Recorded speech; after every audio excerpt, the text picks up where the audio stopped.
Baik, bismillahirrahmanirrahim. Assalamualaikum warahmatullahi wabarakatuh. Waalaikumsalam. Waalaikumsalam warahmatullahi wabarakatuh. Waalaikumsalam warahmatullahi wabarakatuh. Alhamdulillah, puji syukur kita panjatkan kehadirat Allah Subhanahu wa taala, di mana pada kesempatan kali ini kita masih diberi nikmat kesehatan sehingga kita dapat bertemu di forum virtual ini dalam rangka kegiatan Bapak Ibu mengikuti kegiatan proses pembelajaran. Tak lupa pula kita kirimkan salam dan taslim atas junjungan Nabiullah Muhammad sallallahu alaihi wasallam. Baik, sebelum kita masuki materi, kami mohon izin Pak Haji, kami menyampaikan beberapa hal. Yang pertama, terkait dengan beberapa orang rekan kita yang tidak bisa mengirim tugas, tentunya itu konsekuensi, Pak. Karena itu sudah disetting, kesepakatan dan dijadwal itu sampai tanggal 21, Bapak Ibu sekalian. Itu sudah ketentuannya. Jadi, terkait dengan hal itu, hal ini merupakan hak prerogatif Pak Haji Asep selaku Widya Suara. Beliau selaku pemangku wewenang, untuk itu kita tentunya mengharapkan kebijaksanaan dari beliau. Itu yang pertama. Terus yang kedua Bapak Ibu sekalian kami sampaikan terkait dengan administrasi Bapak Ibu sekalian.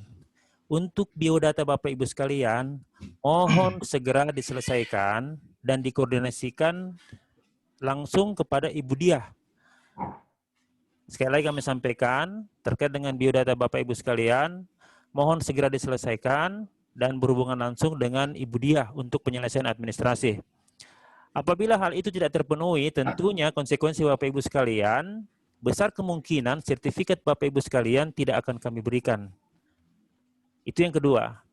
Terus yang ketiga, insya Allah pada hari Selasa jam 10 pagi ada materi dari Dirjen Bimas. Sekali lagi kami sampaikan, hari Selasa insya Allah pukul 10 pagi ada materi dari Dirjen Bimas.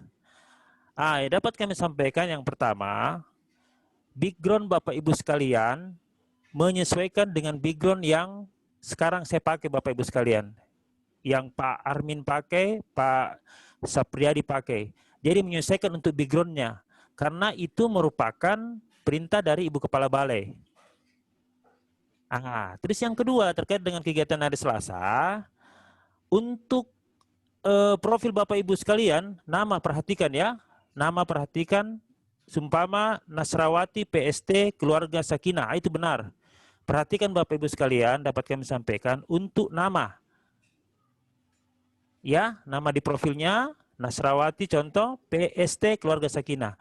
Karena Bapak Ibu sekalian pada saat pelaksanaan di hari Selasa itu insya Allah Bapak Ibu akan gabung dengan Zoom yang diselenggarakan oleh Balai Diklat. Jadi bukan Zoom yang ini sekarang Bapak Ibu sekalian. Karena yang akan menjadi host itu nanti bukan kami. Untuk saya sekarang ini saya yang sebagai host. Jadi bisa Bapak Ibu mau pakai nama tidak pakai PST-nya boleh. Tapi untuk kegiatan hari Selasa, kami mohon supaya Bapak Ibu sekalian tidak salah kamar, perhatikan nama PST Keluarga Sakinah. Baik Bapak Ibu sekalian, 3 hal itu yang dapat kami sampaikan dan mohon Bapak Ibu sekalian perhatikan dan dipedomani. Jadi tidak ada lagi pertanyaan-pertanyaan terkait dengan apa yang telah kami sampaikan. Yang sering muncul itu pertanyaan, masalah absen. Masalah absen kami rasa sudah jelas. Pada saat sekarang ini, Bapak Ibu sekalian melakukan pertama review. Setelah review, rilis materi. Setelah rilis materi, pendampingan. Itu 3. Nanti ada di kolom form pemilihan nama, terus jenis kegiatannya, nanti Bapak Ibu absen. Isi ya. Sudah jelas Bapak Ibu, mohon izin? Iya, Pak. Iya. Jelas. Ya, baik Bapak Ibu sekalian. Untuk itu, memanfaatkan waktu, kami mohon izin kepada Bapak Haji Asep Saifullah, sedianya dapat menyampaikan materi review sekaligus rilis materi pada kesempatan kali ini. Kepada beliau, Pak Haji Asep Saifullah, dengan mohon kami persilahkan. أعوذ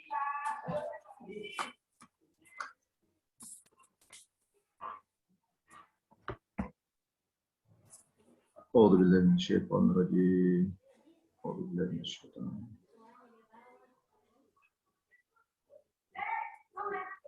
إلى حضرة النبي المصطفى سيدنا وحبيبنا صفينا ومولانا محمد صلى الله عليه وسلم.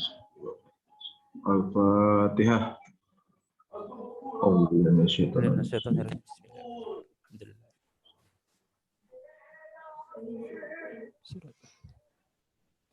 Bismillahirrahmanirrahim. Assalamualaikum warahmatullahi wabarakatuh. Waalaikumsalam warahmatullahi wabarakatuh. Alhamdulillah. Alhamdulillahirabbil alamin. Alladzi radda alayya ruh ilal jasad. Allahumma shalli wa sallim wa barik ala sayyidina wa habibina wa safina wa maulana Muhammad sallallahu alaihi wa ala alihi wa sahbihi wa barik wa salam rahmatan lil alamin. Gimana kabar Bapak Ibu semua pagi hari ini? Alhamdulillah baik, Pak Haji. Alhamdulillah baik. Udah pada ngopi belum?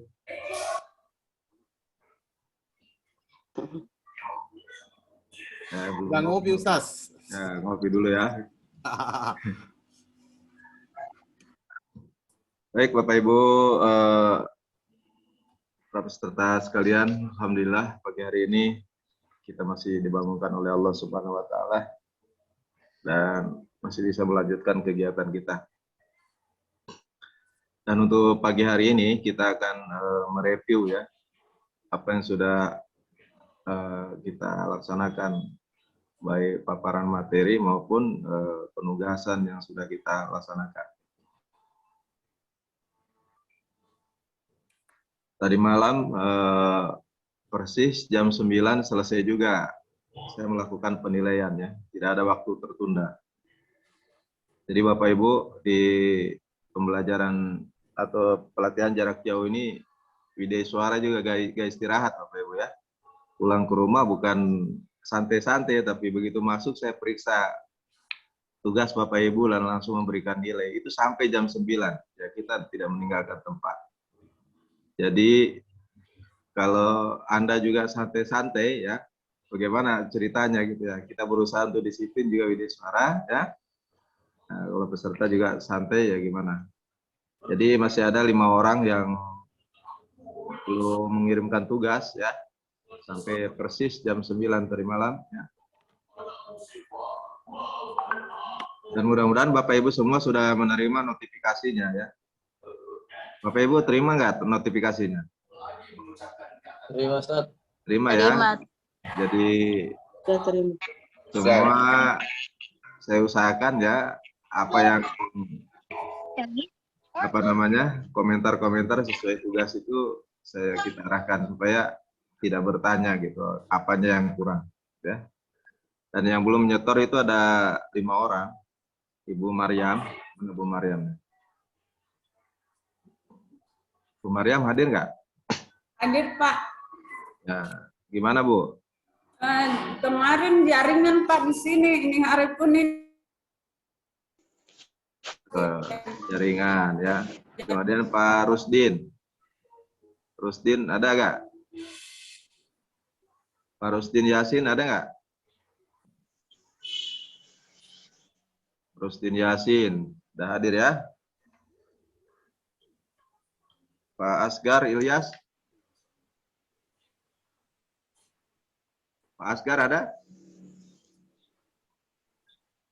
Pak Indah jangan sampai ini peserta ini enggak ini ya? Memang enggak ikut? Ikut di BLC Pak Haji, ada namanya Pak. Ya. Pak Asgar.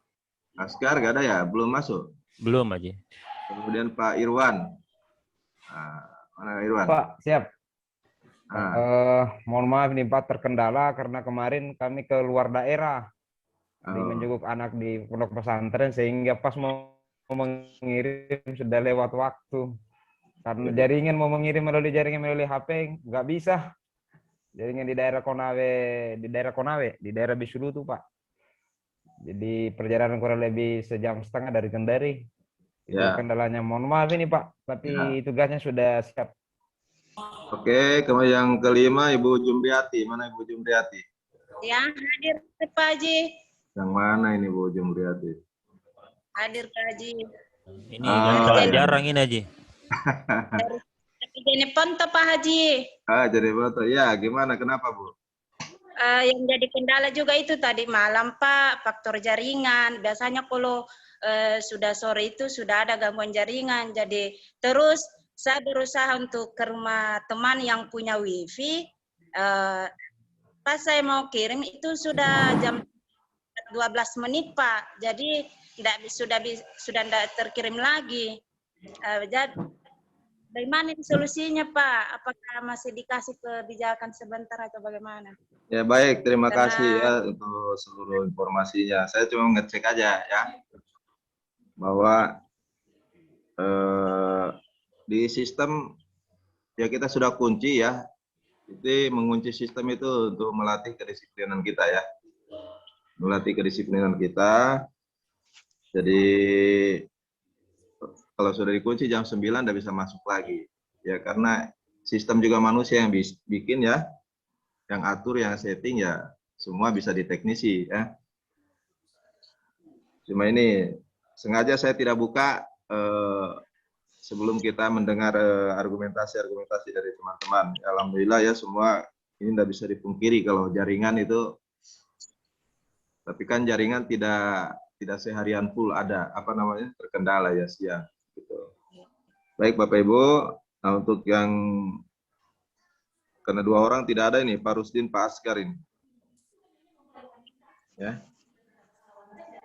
Nanti yang 5 orang ini yang belum menyetor tugas, nanti saya bukakan ya. Tapi waktunya tidak lama Bapak Ibu ya. Alhamdulillah. Sebab Ya, ini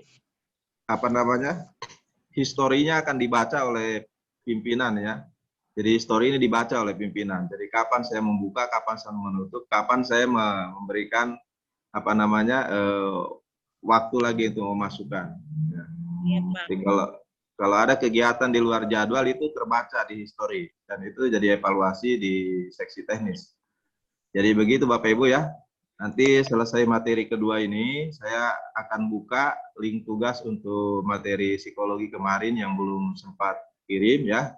Ya. Mungkin waktunya cuma 1 jam Bapak Ibu paling lama. Ya. Biasanya sih kalau buka saya setengah jam aja kan tinggal ngirim kan. Ya, kalau tinggal upload ya setengah jam atau 1 jam itu cukup. Ya, kita jeda waktunya nanti jam berapa sampai jam berapa gitu ya. Nanti kita informasikan dan jangan lagi menyimpan, jangan lagi menunda. Ya, karena histori Anda terbaca bahwa Anda menyetor tugas itu di hari Sabtu bukan di hari Jumat, nah gitu, kan?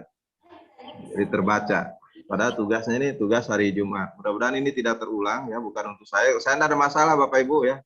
Dibukakan seharian juga tidak ada masalah, tapi tetap saja itu panitia seksi akan membaca ya. Anda menyetor tugas itu tidak pada waktunya, yaitu di hari Sabtu misalnya, gitu ya. Nah, itu yang pertama. Kemudian yang kedua setelah kita evaluasi yang 5 orang, kita mari bersama-sama sharing Bapak Ibu ya. Ini kita tidak mengajari ya. Kita sharing bersama tentang tugas yang kita sampaikan bersama. Bahwa tugas itu kelihatannya sepele ya, kelihatannya sepele itu. Pertanyaan-pertanyaan biasa, tapi sesungguhnya ini adalah realitas yang akan terjadi atau harus terjadi ketika kita melakukan pembinaan Bapak Ibu ya. Sebelum kepada orang lain, kita coba latihan kepada diri kita sendiri, gitu, ya. Bahwa seluruh soal-soal itu sengaja, ya, saya tidak merujuk untuk orang lain, tetapi untuk diri kita sendiri, untuk keluarga kita sendiri, untuk rumah tangga kita sendiri, ya kan? Nah, jadi sebelum kepada orang lain, coba kita menganalisis diri kita sendiri dengan soal-soal itu. Nah, mungkin ada bayangan ya ketika kita melakukannya kepada orang lain. Yang pertama itu tentang 4 pilar itu ya. Nah, tugas-tugas itu Bapak Ibu, saya tidak membutuhkan teoritis ya, yang saya butuhkan praktisnya. Jadi petunjuknya begitu. Kalau teoritis kan sudah selesai kemarin kita bahas ya. Ada juga materi bahan tayangnya Bapak Ibu semua. Nah, materi teoritis yang kemarin itu bagaimana kita aplikasikan ya. Kita aplikasikan dalam ranah pembinaan keluarga sakinah gitu ya. Untuk materi saya seluruhnya, ya mulai materi kemarin, ini hari, dan seterusnya sampai selesai. Kalau ada tugas, pastikan bahwa tugas itu bukan teoritis, ya, tapi aplikatif. Ya, saya tidak menerima lagi itu. Wah, ini hebat-hebat semua secara teoritis ya. Jadi kita tidak lagi membutuhkan apa itu pengertian sawas, apa pengertian disakon golizon, pengertian apa ya, dan pemahaman tentang muasyarah, bil ma'ruf, musyawarah itu. Kita tidak butuh lagi yang selesai itu teori. Yang kita inginkan bagaimana 4 pilar itu ya Anda menerapkannya di dalam kehidupan rumah tangga Anda. Nah itu. Nah, supaya kita koreksi. Nah, kalau ada hal yang keluar dari jalur itu kan bisa kita luruskan sehingga kita ketika menyampaikannya ke jamaah, ke masyarakat, kita tidak keliru gitu dengan pengalaman yang kita buat dalam pribadi gitu ya, keluarga kita. Kemudian untuk pertanyaan tentang masalah ya, masalah apa yang sering terjadi di dalam keluarga kita ya, diungkapkan saja Bapak Ibu ya. Ini kan tidak ada orang lain, cuma kita saja ya. Diungkapkan saja. Nah, dengan mengungkapkan masalah, ya kita ingin mengetahui kenapa masalah itu terjadi. Ya, pasti ada yang hilang itu. Nah, kita ingin mengetahui yang hilang itu. Ya, dalam komponen hubungan itu ya. Ketika ada masalah ya, kita ingin mencari apanya yang hilang dalam komponen hubungan itu. Ya, sehingga jadi masalah. Pasti ada yang hilang itu. Nah, kita bisa mendeteksi itu. Begitu juga ketika kita menangani masalah keluarga orang lain. Ya. Ketika dia menghadirkan, saya punya masalah begini dan begini dan begini, ya, kita sudah bisa mendeteksi, oh ada yang hilang ini. Nah, dari yang hilang itulah menjadi tema, menjadi topik ya dalam kita melakukan pembinaan, ya, dalam prospek materinya. Itu yang menjadi dasar. Kita mulai dari mana sih, ya? Ketika kita melakukan pembinaan kan sesuai yang dibutuhkan Bapak Ibu ya. Orang datang kepada kita itu ya, dia ingin terpenuhi kebutuhannya. Nah, bagaimana kita mengetahui kebutuhannya itu? Startnya dari mana gitu ya. Startnya gitu. Apa yang hilang itulah menjadi titik awal start untuk kita melakukan pembinaan. Nah, kita kembangkan kepada yang lain. Itu maksudnya. Supaya kita mengetahui ya. Nah, kemudian ketika kita mengetahui apanya yang hilang Bapak Ibu tentang masalah-masalah itu, kita juga ingin mengetahui secara psikologi ya, apakah ya masalah yang terjadi itu ada hubungannya dengan umur pernikahan kita, dengan tahapan perkawinan itu ya, dalam tahapan perkawinan. Kenyataannya Bapak Ibu sekalian ya, hampir semua ya masalahnya sudah ditemukan, kemudian yang hilang sudah ditemukan, tetapi kontradiksi dengan tahapan perkawinannya, gitu ya. Ada yang menjawab begini, ya, masalah yang terjadi adalah perselingkuhan dan KDRT, ya. Ini terjadi pada tahap terakhir dalam perkawinan 25 tahun ke atas. Coba perhatikan, ya, di tahap umur perkawinan 25 tahun ke atas itu orang sudah matang betul, Bapak Ibu, ya. Sudah matang betul, sudah bijak orang, sudah mulai sabar, sudah mulai menerima kejujuran. Kok masalahnya di situ adalah ya KDRT dan perselingkuhan. Ini kan kontradiksi gitu ya, kontradiksi. Ini yang ingin kita tahu Pak, ya. Ini kita ketahui. Maksudnya gimana? Nah, ini juga sebagai alat deteksi kita ketika ada masyarakat gitu mengadukan masalahnya kepada kita, ya. Kemudian kita menemukannya, ya. Masalah itu apa yang hilang, terus ini kontradiksi dengan tahapan perkawinannya. Nah, ini pasti ada masalah baru nih. Ya. Masalah barunya apa? Bahwa masalah ini tidak murni, tapi diada-ada. Gitu. Ya. ada masalah yang muncul tiba-tiba yang tidak sesuai dengan karakteristik psikologi ya, baik itu umur perkawinan ya, kemudian baik komponen-komponen hubungannya ya. Jadi kalau ada yang tidak sesuai, yang tidak sinkron ya, itu menjadi tanda tanya besar tuh ya. Wah, ini orang ini ada yang aneh nih gitu ya, ada yang aneh. Nah, gimana cara mengatasinya nih? Ya kita pakai ilmunya detektif lagi ya. Kita korek ya, pakai ilmunya detektif sehingga kita akan mengetahui mana sebenarnya ini yang menutup diri. Pasti ada yang menyembunyikan sesuatu di antara keduanya. Ya. Ini kalau tidak match Bapak Ibu, pasti itu ya. Ini berkali-kali kita hadapi barang begini ya. Ketika tidak ada sinkron atau kontradiksi antara di umur pernikahan dengan komponen hubungan itu tadi ya. Ini tanda tanya mulai muncul. Ya, ini pasti ada sesuatu yang disembunyikan. Nah, sesuatu yang disembunyikan itulah yang harus kita atasi. Caranya gimana? Ya, kita pakai rumus konseling. Ya, jadi rumus dasar konseling itu adalah S, kemudian R dan C. Ya, jadi SRC. Jadi S, R, dan C.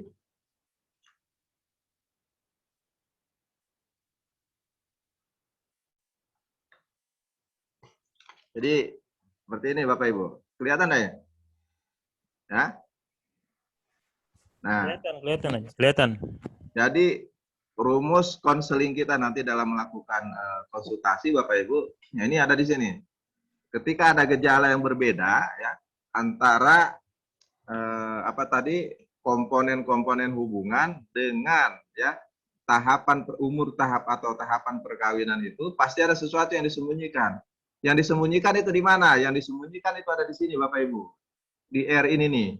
Nah, tapi bukan R ini ya. Yang tersembunyi itu adalah ini kan R besar ya.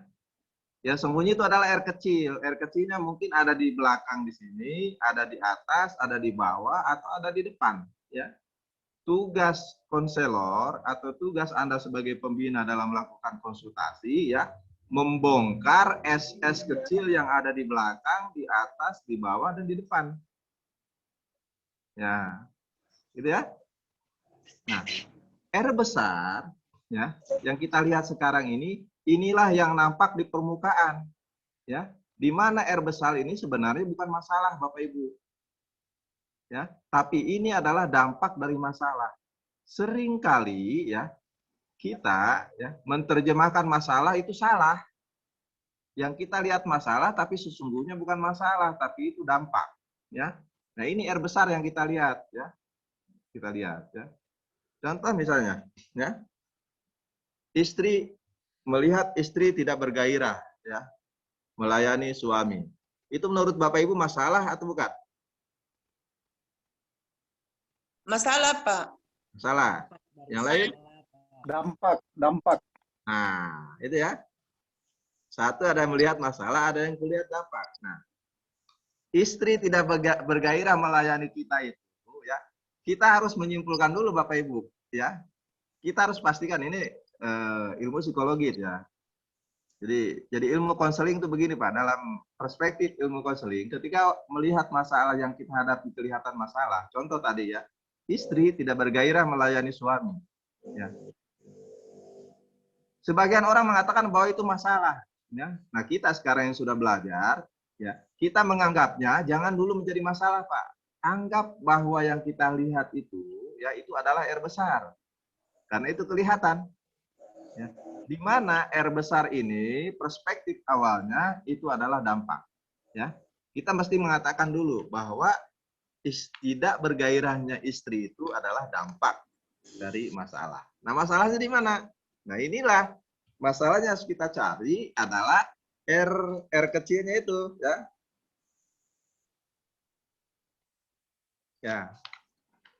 Yang harus kita cari adalah ini R kecilnya Bapak Ibu ya. R kecil yang ada di depan, di bawah, di atas, dan di mana ya semua.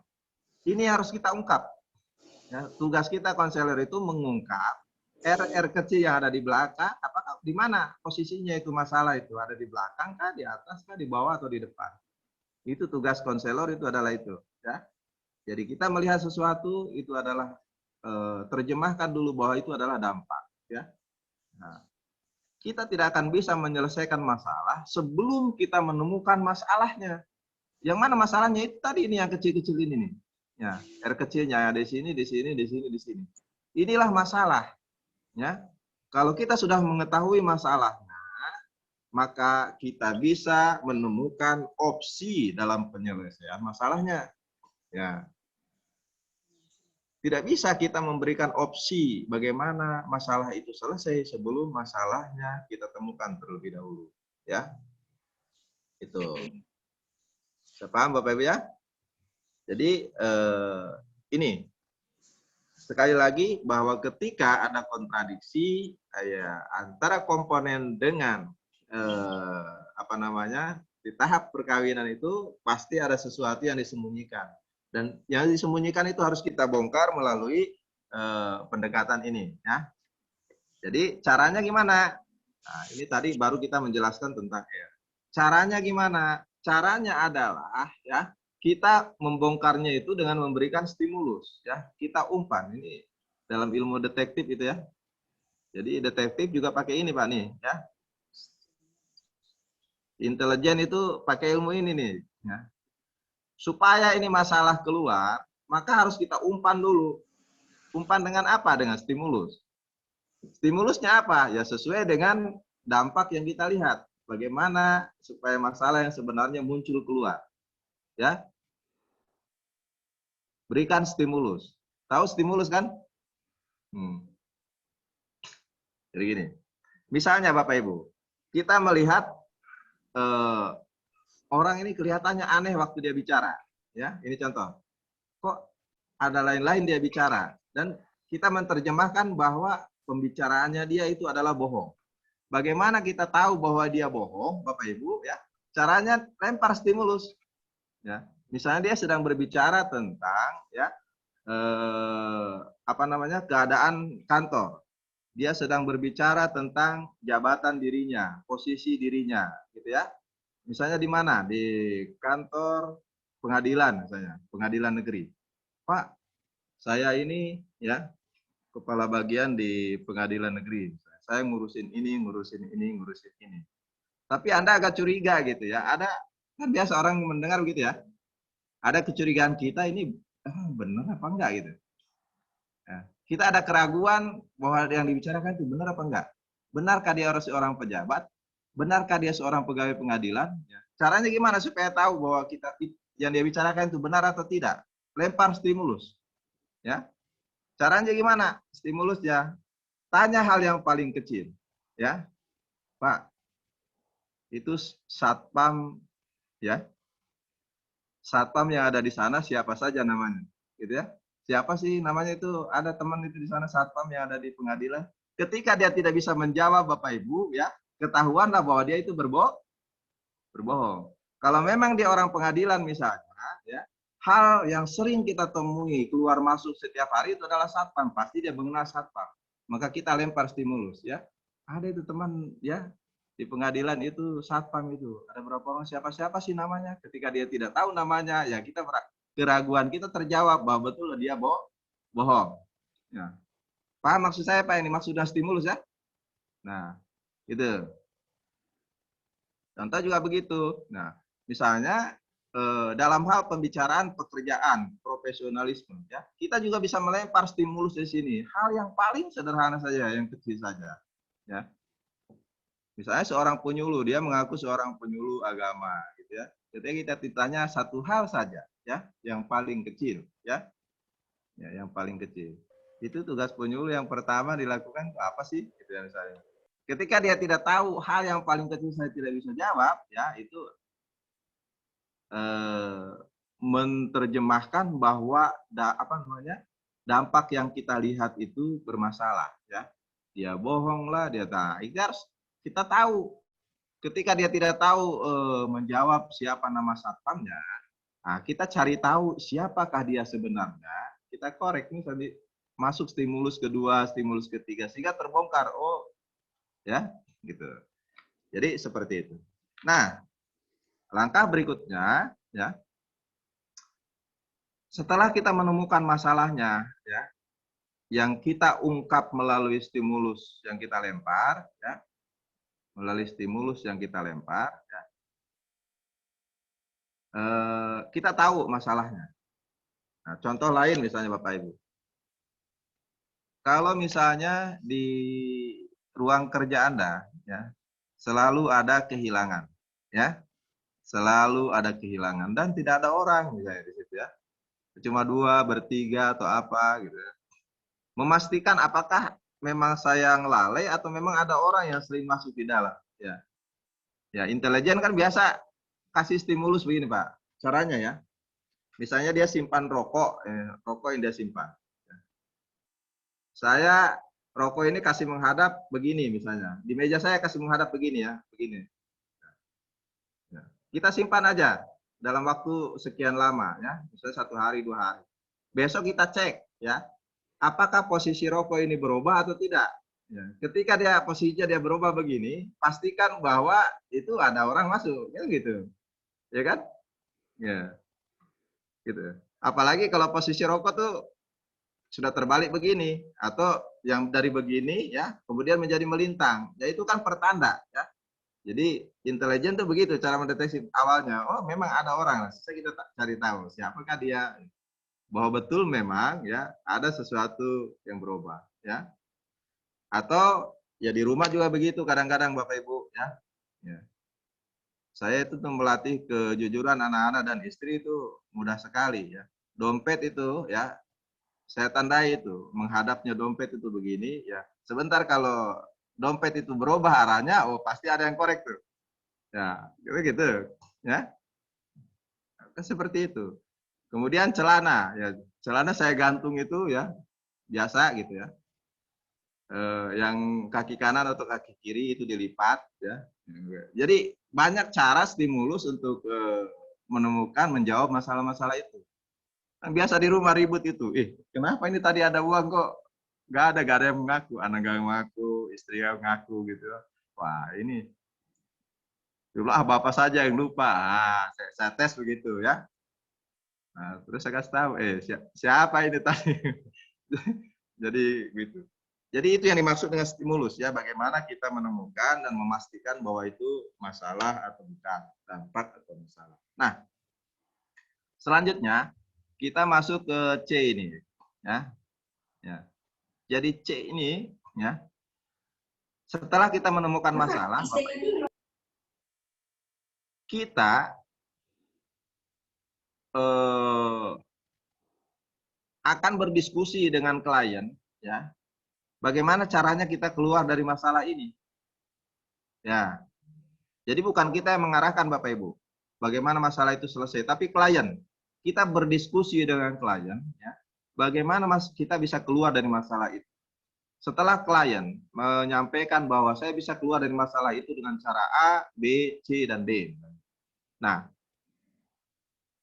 pernyataan-pernyataan bagaimana dia bisa keluar itu tugas konselor adalah merangkum, menganalisa, ya. Yang ruhnya sama kita jadikan satu, ya. Kita identifikasi. Setelah diidentifikasi, maka hasil identifikasi itu menjadi opsi, ya. Opsi apa? Opsi dalam penyelesaian masalah sebentar, ya. Jadi kita tanya, kita diskusi, Ibu, Bapak, ini masalahnya kan kita sudah ketahui bersama bahwa sebenarnya masalahnya sederhana, ini dan ini. Nah, sekarang kira-kira kita bisa keluar gak dari masalah ini? Ya. Dia bilang, iya Pak Ustadz, saya datang ke sini itu memang mau menyelesaikan masalah, tapi saya tidak tahu bagaimana bisa keluar dari masalah ini. Nah, kita tanya kembali, ya menurut Ibu apa yang bisa kita lakukan agar kita, jadi jangan menyerah bahwa dia bilang, saya tidak tahu bagaimana cara masalah ini bisa keluar. Ibu Bapak jangan percaya ya bahwa setiap orang itu ya itu punya cara sendiri dalam menyelesaikan masalah. Makanya ketika dia bicara, saya datang ke sini Pak, ya, ingin masalah saya ini selesai, tapi saya tidak tahu bagaimana saya bisa keluar dari masalah. Kan begitu ya? Begitu semua rata-rata ya. klien datang itu. Bapak Ibu jangan dulu percaya itu ya. Kalau Ibu percaya dengan itu berarti kita mengerdilkan potensi orang lain. Ya. Mengerdilkan potensi orang. Kita mesti menjawab. Ibu, Bapak, setiap masalah itu pasti ada solusinya. Ya. Dan masalah yang diderita oleh Ibu dan Bapak, ya, itu solusinya ada sama Ibu dan Bapak. Ya. Karena Tuhan tidak akan pernah menguji ya, seseorang di mana dia tidak bisa menyelesaikannya. Ya kira-kira ya, menurut Ibu dan Bapak, apa yang bisa kita lakukan agar kita keluar dari masalah itu? Kita harus serang begitu, Pak. Ya, kita harus masuk dulu, ya. Dia bilang, saya mau begini, Pak, tapi begini. Saya mau begini, tapi begini. Saya mau begini. Ah, berarti ada, ya.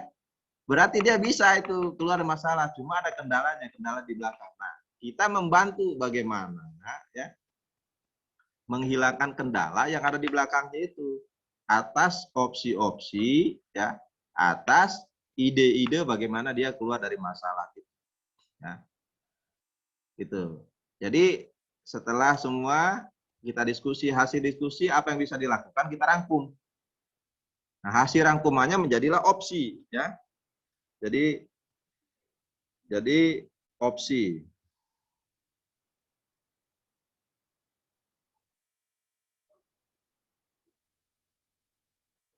Nah, jadi ini nih karena ada papan tulis ya. Jadi apa namanya? Setelah masalah kita temukan, kemudian kita diskusi dengan klien, ya. Diskusi dengan klien, maka kita merangkum menjadi opsi, ya. Opsinya itu apa? Ada opsi A, opsi B, opsi C. Ya. Ibu, Bapak, sekarang kelihatannya kita bisa keluar dari masalah ini, ya.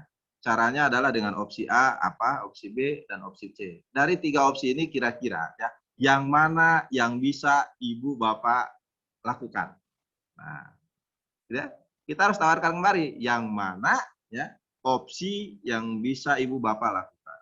Nah, ketika dia memilih opsi A, misalnya, saya kayak kelihatannya bisa saya lakukan adalah opsi A. Kita harus menjelaskan konsekuensi ketika kita melakukan opsi A, ya. Ibu, Bapak, ya. Kalau ini Ibu lakukan, konsekuensinya akan begini, ya. Ibu siap nggak? Bapak siap nggak? Nah, itu. Oke, setelah menyampaikan opsi, kita juga harus tanya, ya, apa yang bisa mendukung, ya, sehingga Ibu, Bapak bisa melakukan opsi A ini. Apa yang bisa mendukung? Ya, itu. Itu kita harus tahu. Nah, ketika kita fix A, B, C sudah kita jelaskan, ya, konsekuensinya, dan dia tetap memilih A, maka tugas kita adalah ini, ya, kita menguatkan C-nya, ya, konsekuensinya, konsistensinya, ya. Ibu yakin? Ya kita kasih kepastian dia. Ibu yakin bisa melakukan opsi A, dia bilang yakin, ya. Oke, kalau Ibu yakin, ya kita mesti istiqomah dengan keyakinan kita konsisten akan melakukan ini. Jadi di C ini, ya. Jadi konsistensi, kemudian konsekuensi ada di sini. Tugas kita begitu. Ya, setelah opsi maka kita masuk ke wilayah C ini. Bapak Ibu, jadi itu ya ending daripada apa yang disampaikan dari tugas itu. Pertama, ya, bagaimana 4 pilar itu bisa kita lakukan di dalam keluarga kita. Kita mau praktis, Ibu, Bapak menerapkan 4 pilar itu seperti apa? Yang lagi teoritis ya. Yang kedua, masalahnya apa? Apanya yang hilang? Ya, nggak usah lagi teoritis ya. Bahwa komitmen adalah, gairah adalah, ya, kedekatan itu nggak perlu lagi. Kita hanya apa yang hilang dari masalah itu? Kenapa dia hilang? Nah, terus hubungannya dengan tahapan perkawinan, yaitu tantangan yang ada di tahapan perkawinan itu apa? Gitu ya. Ada nggak hubungannya? Kalau nggak ada hubungannya berarti ada masalah. Masalahnya apa? Dan apa yang bisa kita selesaikan? Itu. Kemudian yang di apa namanya buku tabungan ya, ada 2-3 orang yang punya kreativitas ya. Selebihnya meniru dari bahan tayang ya, dimodif sedikit. Nah, tapi ada beberapa orang, 3 atau 3 orang kalau nggak salah ya, saya catat ya, yang punya kreativitas bagus ya, bahkan dengan saldonya ya, ada saldonya. Nah, untuk apa sih Bapak Ibu rekening tabungan itu? Ini sebenarnya kesulitan kita, pasangan suami istri itu, ketika ada sesuatu yang ingin kita sampaikan, ya, apalagi posisi komunikasi kita ini kurang bagus Bapak Ibu. Susah sekali kita menyampaikan itu ya.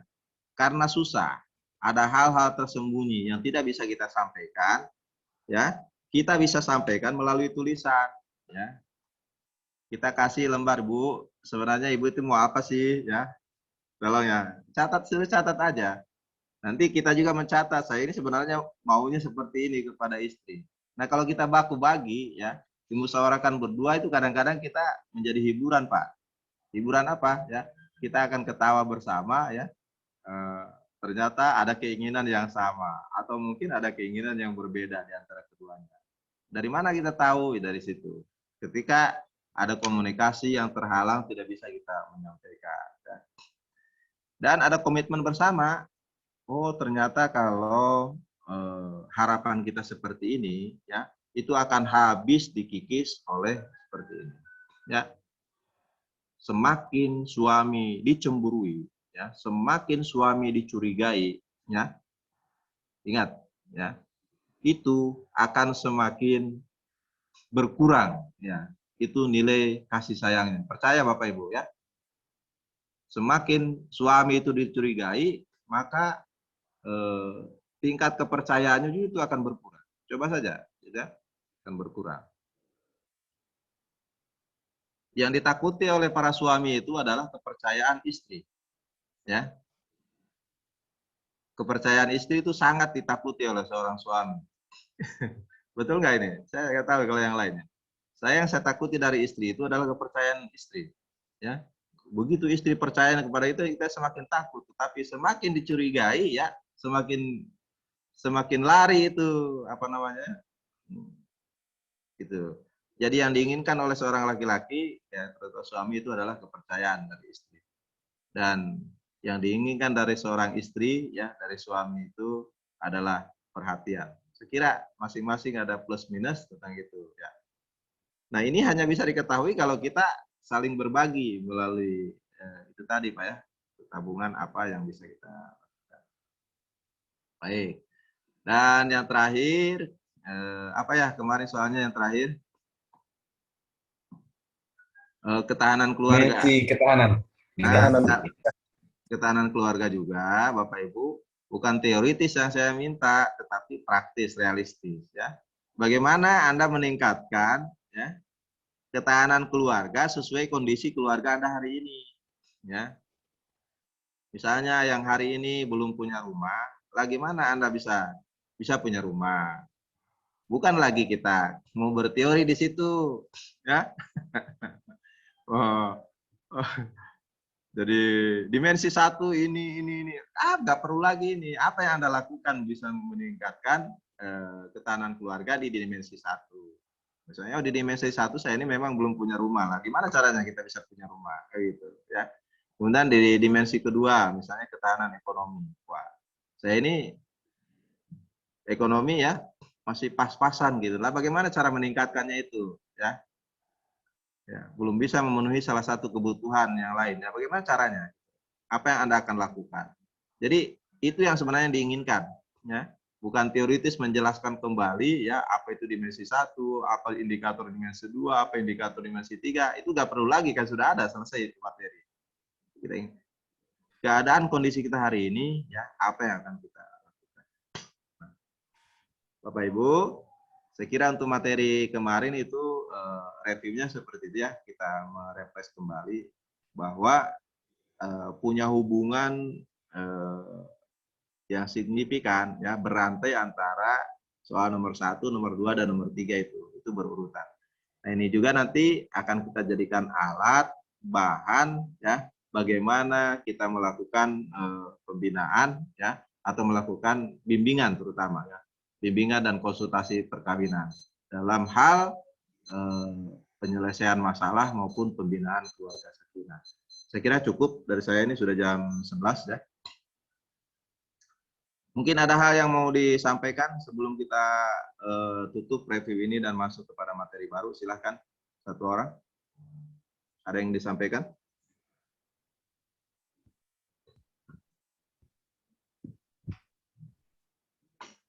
Ya, Pak Indra?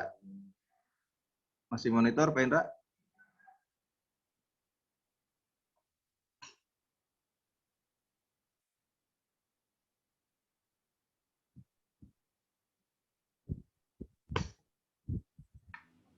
Tidak ada, Bapak Ibu? Baik, kalau tidak ada, kita masuk aja ke materi berikut ya. Kita mau break dulu sedikit. Mungkin bisa. Ya, silakan, satu orang. Satu orang, silakan. Bisa mungkin. Ya, siapa? Pak Ya, Sabir. bisa mungkin sedikit. Pak Muhammad Sabir ya? Muhammad Sabir. Muhammad Sabir. Ya. Buka aja maskernya, Pak. Ya, siap, Bos. Di rumah. Siap aja. Ya, silakan. Menarik sekali dari apa yang disampaikan oleh Bapak mulai dari kemarin. Mungkin hal yang mendasar yang ingin saya tanyakan, Pak, terkait dengan kemarin. Mungkin pertama yang ingin saya tanyakan adalah letaknya nafsu di manusia itu di mana, Pak? Kemarin kan dikatakan bahwa manusia itu diciptakan dari ada dua dimensi yang ada pada diri manusia, yaitu nur dan nar. Kira-kira pada posisi narnya manusia itu di mana, Pak? Letaknya pada diri manusia. Kemudian yang kedua terkait dengan konseling ini, Pak, biasa kita hadapi orang yang hendak cerai di kantor, kemudian mereka betul-betul lagi tidak mau lagi sama suaminya. Mereka mengatakan bahwa saya tidak mau lagi kepada suami saya karena mereka adalah pemabuk, peminum, dan sebagainya. Kira-kira langkah-langkah yang bisa ditempuh dalam hal seperti ini, kira-kira bagaimana, Pak Haji? Saya kira demikian untuk sementara. Ya, baik. Terima kasih Pak Sabir ya. Jadi kita jawab yang nomor 2 aja ya. Kita melihat suami mabuk ya. Ada seorang suami mabuk. Yang Bapak Ibu terjemahkan sesuai penjelasan tadi, ya apa itu yang harus kita tangkap duluan, Bapak? Tentang mabuknya dia itu. Ya. Apakah suami yang suka mabuk-mabuk itu masalah atau bukan? Akibat. Nah, kita harus terjemahkan terlebih dahulu bahwa suami yang mabuk, suka mabuk itu ya, jangan kita menerjemahkan masalah terlebih dahulu. Kita mesti menerjemahkan dia sebagai sebuah dampak. Dia mabuk-mabukan itu adalah dampak. Dampak dari sebuah masalah. Kita cari tahu masalahnya, kenapa dia mabuknya tidak berhenti dan suka mabuk-mabuk ya. Lari dari masalah itu dengan mabuk. Nah, ini kenapa ini? Ya, harus kita cari tahu masalahnya. Kenapa dia mabuk? Ya. Oke. Dan setelah kita tahu masalahnya mabuk, ya, kenapa dia mabuk, itu yang sebenarnya harus diatasi, Bapak Ibu. Ya. Contoh misalnya di satu kampung ini banyak yang saya lihat, ya. Itu anak muda kalau sore, ya, menjelang maghrib mulai 4 tuh, ya, berkumpul di deker, ya, apalagi sudah malam berkumpul di deker, minum-minum, mabuk-mabuk, gitu ya. Kita melihat kan itu adalah masalah, ya. Jadi sebenarnya itu adalah dampak. Kenapa anak-anak muda ini mabuk? Gitu ya. Setelah diketahui masalahnya, oh ternyata memang dia itu, ya, tidak ada penyaluran lain dalam hidupnya. Satu, ya. dia tidak memiliki kegiatan-kegiatan yang rutin yang membuat dia itu sibuk gitu ya.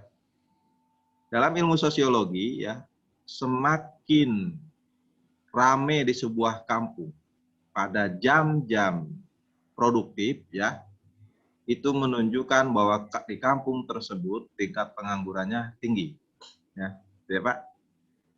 Jadi kalau pagi-pagi itu Anda masuk di sebuah kampung, anak-anak muda itu rame sekali ya di mana-mana. Ya itu menandakan bahwa kampung itu tidak produktif dalam hal pekerjaan. Jadi pengangguran di tingkat anak muda itu besar atau tinggi. Buktinya anak-anak bisa berkeluyuran pada jam-jam kerja, gitu ya, juga sore.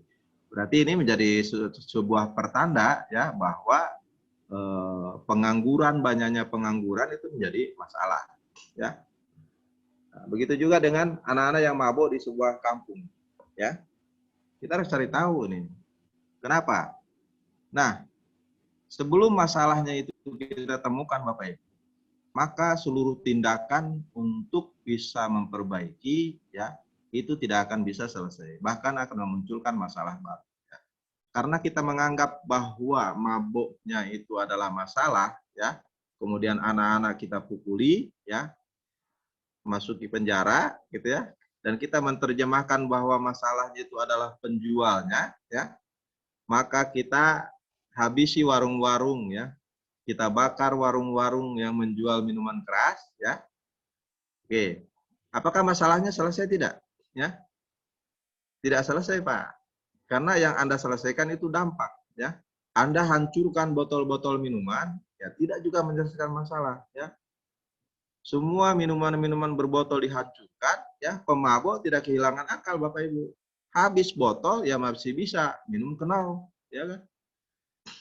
Oh masih ada pohon kenau ditebangi semua. Ya pemabuk ya tidak habis akal juga. Ya. Habis pohon kenau dia bisa bikin tape, ya dari tape bikin minuman keras, ya. Jadi juga, ya. Jadi ini namanya, ya.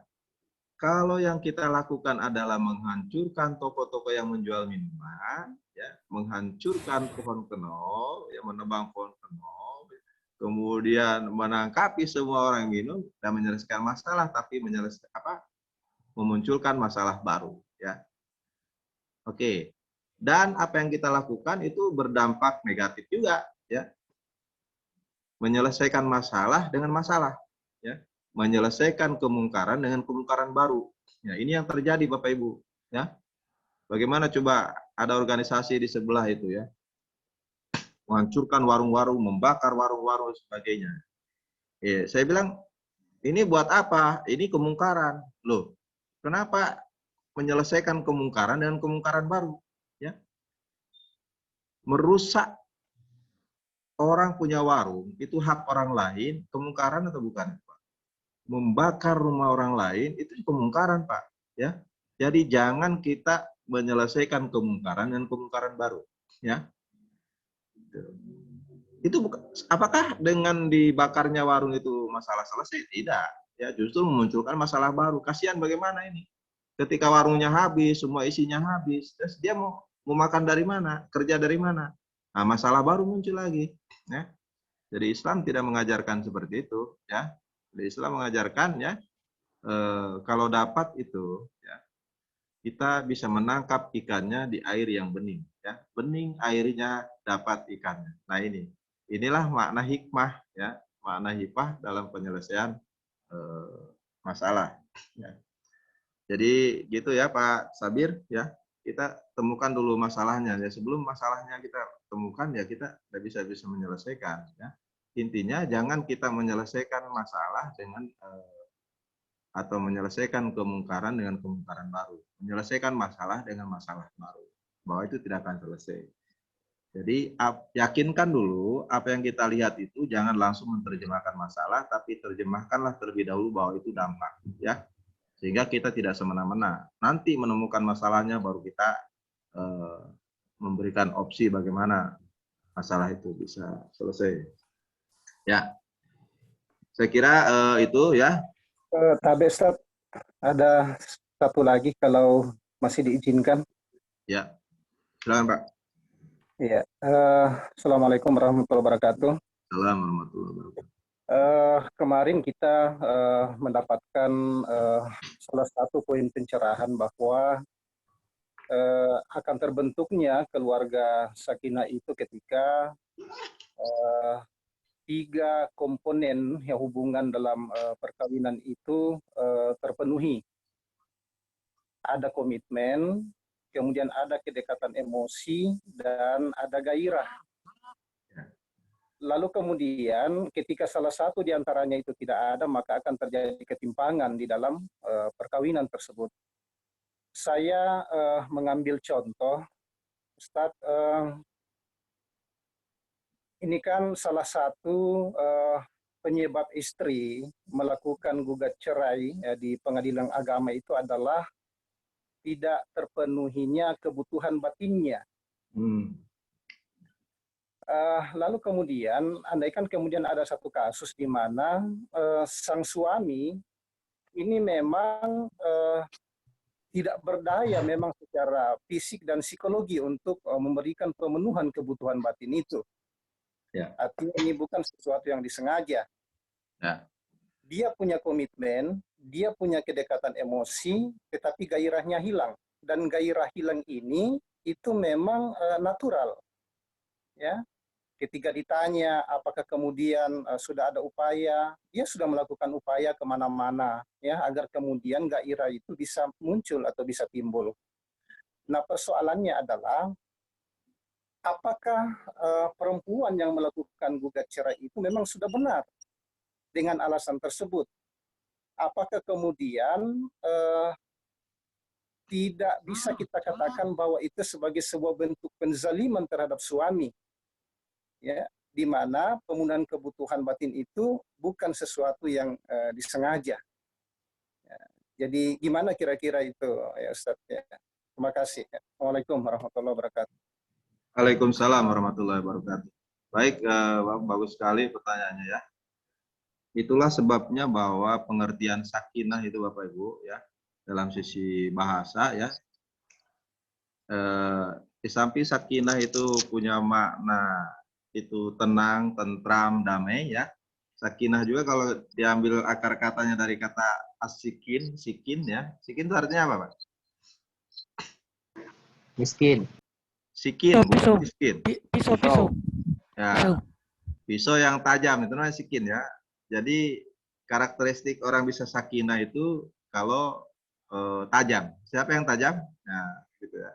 Jadi pisaunya itu tajam ya. Pisaunya laki-laki harus tajam. Makanya sikin. Ya.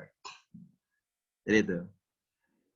Ya kalau hilang ketajamannya ini akan mengurangi tadi hilang gairah ya.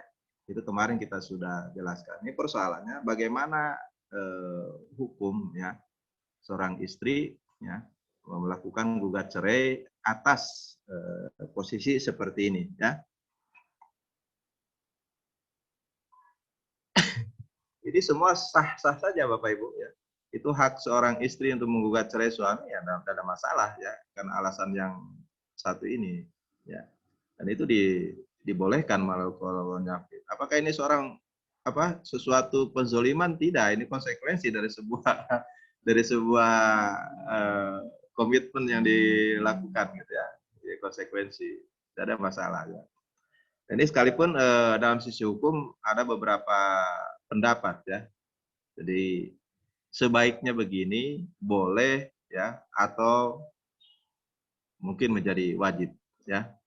Itu posisi-posisi itu. Nah, Bapak Ibu nanti bisa referensinya ya. Bapak Ibu bisa baca di kitab-kitab yang berhubungan dengan ini ya. Termasuk membahas tentang hubungan suami istri ya. Bagaimana kadar posisi dan keadaannya ya dalam hubungan suami istri itu ya. Itu dijelaskan di dalam kitab Qurratun Uyun ya. Ada juga dijelaskan di kitab Fathul Izar, itu kitab keluarga semua itu Pak. Kitab keluarga sakinah itu ya.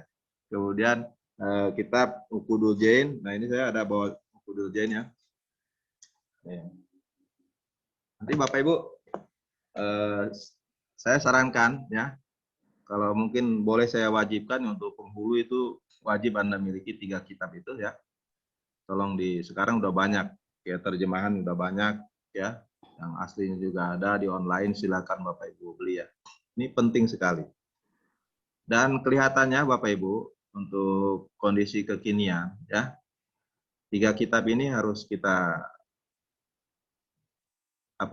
giatkan untuk kita ajarkan, terutama kepada anak-anak muda ya. Dan yakin dan percaya ketika anak-anak muda kita ajak ngaji Quratun Uyun, Fathul Izar ataupun Uqudul Jain, mereka tidak akan beranjak dari tempat duduknya. Kenapa? Karena menarik ya. Menariknya bukan soal hubungan, ya, soal segala macam gitu. Soal yang enak-enak apa semua ini itu bagus ini ya.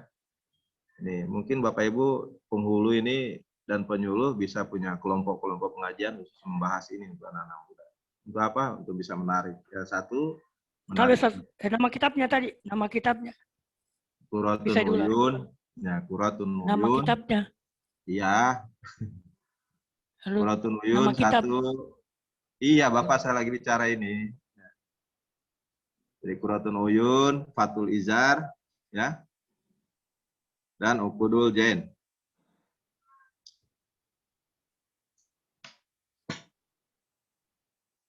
Oke. Jadi ini 3 kitab referensi utama khusus membahas tentang hubungan keluarga, ya. Kemudian didukung nanti dengan kitab-kitab fikih munakahat, ya.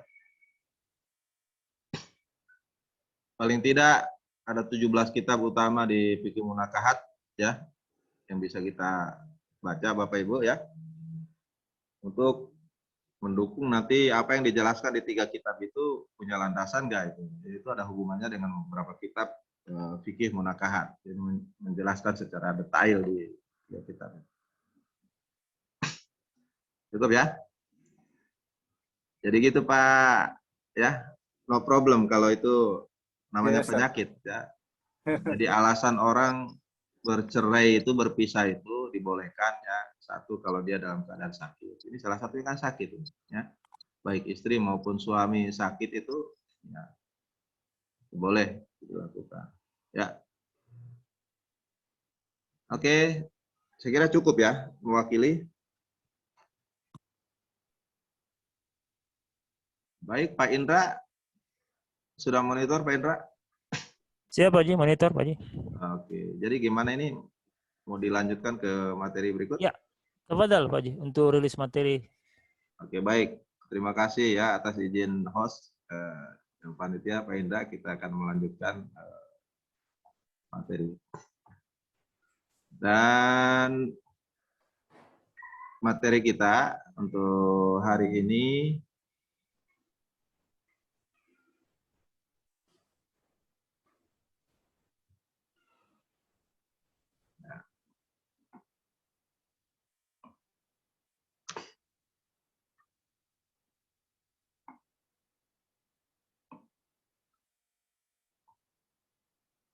adalah penghapusan kekerasan dalam rumah tangga, yaitu KDRT dan perlindungan anak. Bapak Ibu, materi ini sebenarnya kita ingin menjelaskan muatan-muatan inti dari Undang-Undang Nomor 23 Tahun 2004 dan Undang-Undang Nomor 23 Tahun 2002. Undang-Undang Nomor 23 Tahun 2004 itu tentang KDRT dan Undang-Undang Nomor 23 Tahun 2002 tentang perlindungan anak. Ya. Bapak Ibu silahkan bisa mendownload ya, mendownload masing-masing di HP-nya masing-masing ya, 2 undang-undang ini. Ya. Jadi materi ini adalah materi 2 undang-undang ini. Ya. Silakan bisa dicatat ya, dan nanti sambil mendownload boleh ini ya.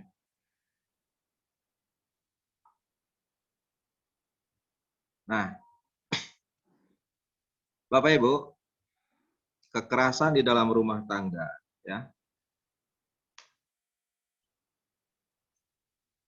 Ini ketika terjadi yang menjadi korban itu adalah anak-anak, ya. Menjadi korban itu anak-anak.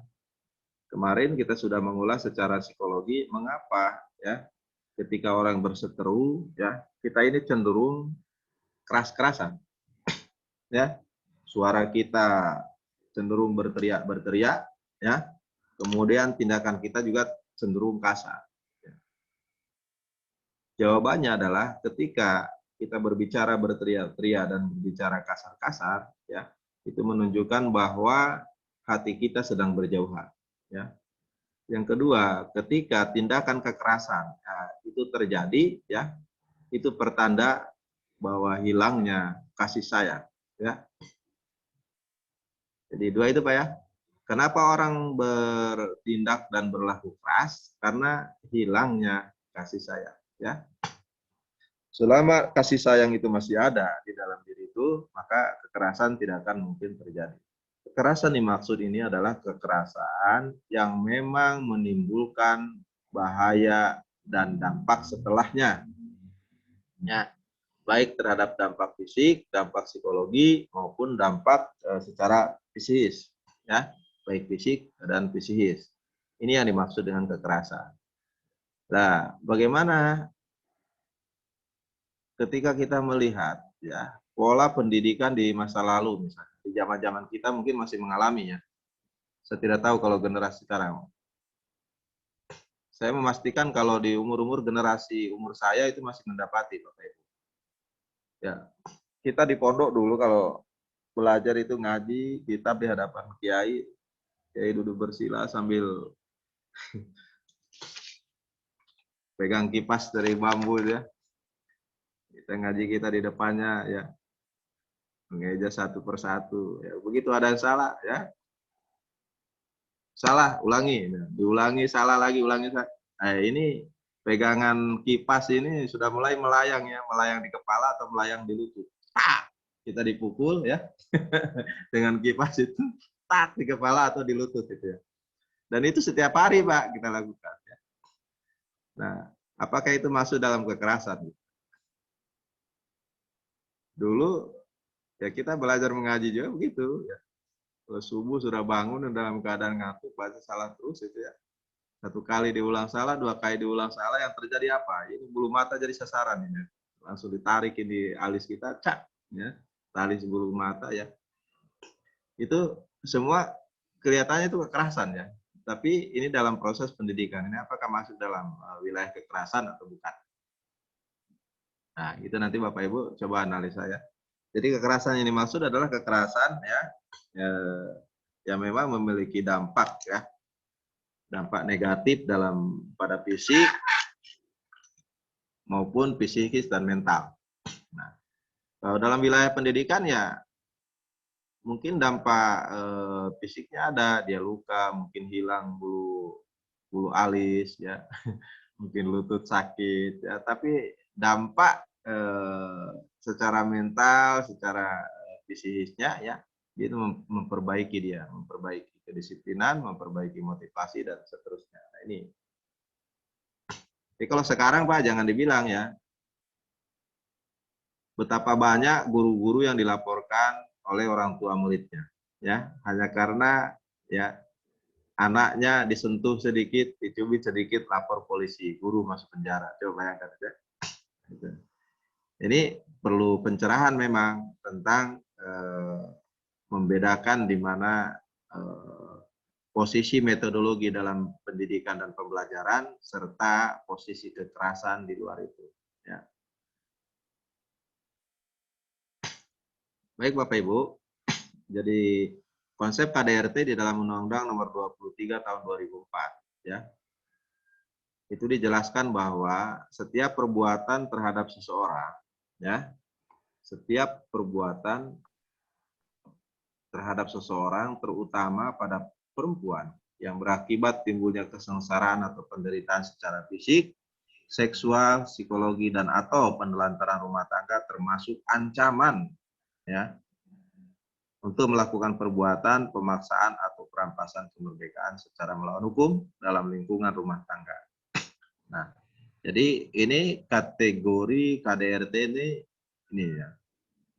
Jadi apapun yang dilakukan yang menimbulkan kesengsaraan, penderitaan secara fisik, kemudian secara seksual, secara psikologi, ya, dan penelantaran rumah tangga termasuk ancaman melakukan perbuatan pemaksaan atau perampasan kemerdekaan secara melawan hukum. Ini kategori ya, kategori KDRT menurut pasal 1. Ya.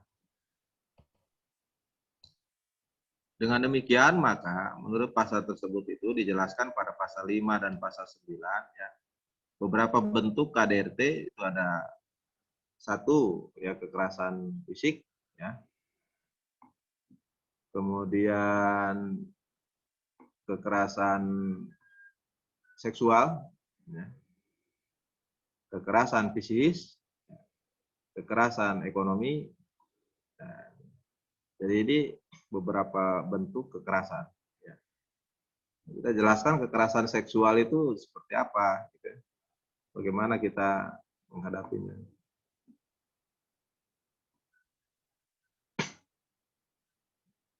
Kemudian, adapun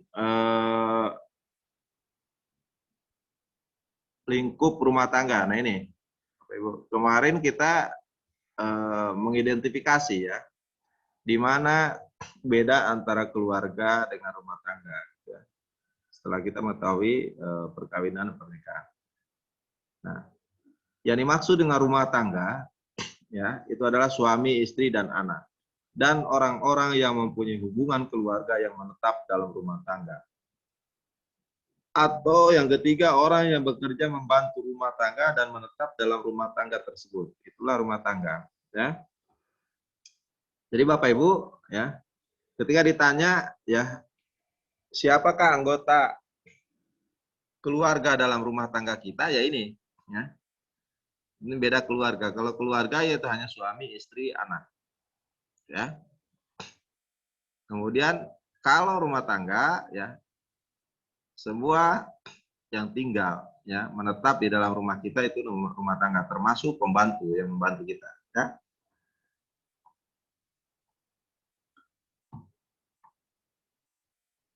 Nah, apa hak seseorang ya atau hak korban yang menjadi korban KDRT itu? Ya. Setiap orang ya menurut pasal 10 ya itu memiliki hak ya untuk mendapatkan perlindungan dari pihak keluarga, dari kepolisian, kejaksaan, pengadilan, advokat, lembaga sosial, juga dari kesehatan ya. Dan harus terjamin kerahasiaannya. Dia juga punya hak untuk mendapatkan pendampingan, bantuan hukum, dan bimbingan rohani. Nah, posisi kita ada di mana sekarang ini? Ya?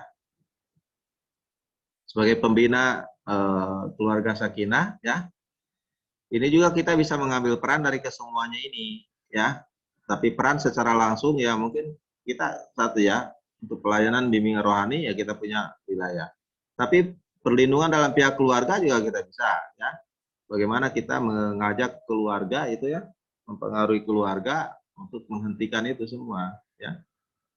Atau ketika kita melihat sebuah gejala KDRT di dalam tetangga dan lingkungan Anda, ya, Anda juga bisa berpartisipasi untuk segera melaporkan ke pihak kepolisian, ya. Kita harus pindah, Pak, ya. Apa namanya, pindah proaktif, ya. Laporkanlah, tidak usah takut Bapak Ibu, ya. Kadang-kadang kita ini takut ya melaporkan kejadian-kejadian KDRT kepada pihak yang berwajib. Dengan alasannya apalagi kita menasehati ya keluarga orang lain yang terlibat kekerasan dalam rumah tangga. Apa ya dia bilang? Bapak tahu apa? Ibu tahu apa? Ini urusan rumah tangga kami. Janganlah kau campuri, ya. Urus saja keluargamu. Begitu yang terjadi Bapak Ibu ya. Kalau kita mendapati sebuah tindak kekerasan di dalam rumah tangga di sekitar kita, ya kita merasa kalau kita memberikan nasihat, kalau kita memberikan apa ya, melakukan pencegahan, ya selalu berhadapan dengan itu, ya menganggapnya bahwa itu adalah kita mencampuri urusan rumah tangga orang, ya perlu dicatat Bapak Ibu tebal-tebal, perlu dicatat besar-besar bahwa dalam hal tindakan kekerasan, ya di dalam rumah tangga, ya itu tidak ada istilah mencampuri keluarga orang lain, ya ini persoalan ya hak persoalan keselamatan ya manusia, ya Kita nggak boleh takut ya. Siapapun yang melakukan kekerasan kita laporkan ya. Kita berhak untuk menasehati. Oh, dia bilang jangan campuri urusan kita. Ini bukan persoalan mencampuri urusan keluarga, tapi urusannya adalah ya kamu melakukan kekerasan itu. Ya. Sekali lagi ya, ini selalu dihimbau dari semua kalangan ya. Tolong untuk hal kekerasan itu kita nggak boleh harus tegas ya. Kita tidak mencampuri urusan apa yang akan terjadi di rumahmu ya, di rumah tangga orang lain, tapi yang kita campuri adalah ada kekerasan di dalamnya ya. Kita harus bantu ya agar menyelamatkan orang lain.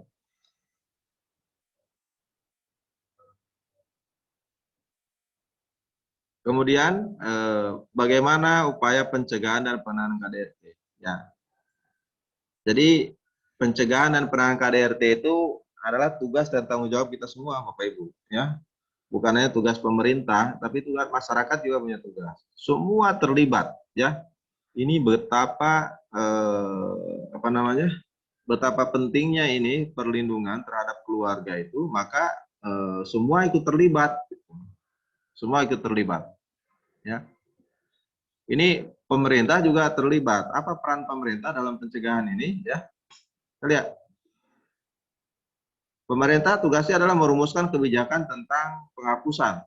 Ya, bagaimana kekerasan itu bisa dihapuskan. Ya, dengan lahirnya Undang-Undang Nomor 23 Tahun 2004. Itu sudah dilakukan oleh pemerintah. Kemudian menyelenggarakan komunikasi, informasi dan edukasi tentang KDRT.